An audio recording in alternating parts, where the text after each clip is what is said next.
Ay naku, totoo to. Meron talagang mga babae na napakaswerte. Sila yung mga buntis na walang nararamdaman na kahit anong sintomas.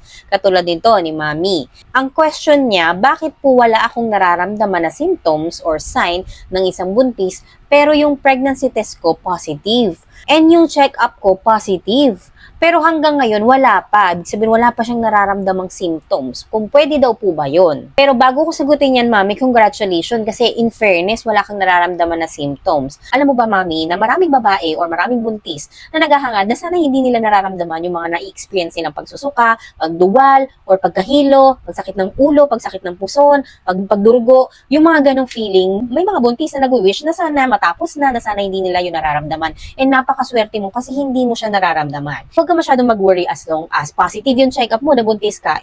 Positive nga talaga na buntis ka. Lalo na kung nakita mo ito sa ultrasound. Di sure na buntis ka. But to answer your question, Mommy, yes, may mga babae talaga o nagbubuntis nang hindi nakakaranas ng mga pregnancy symptoms. Ang tawag nga po nila dyan is cryptic pregnancy.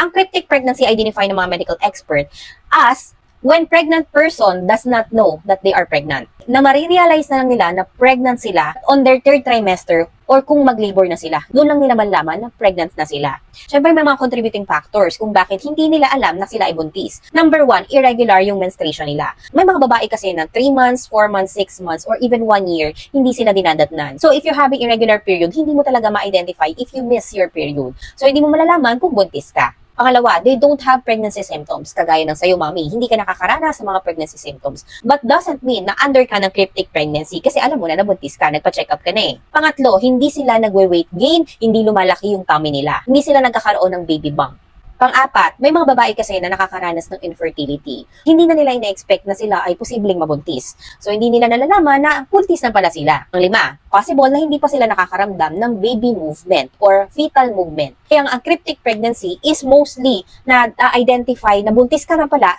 on your 20 weeks of pregnancy.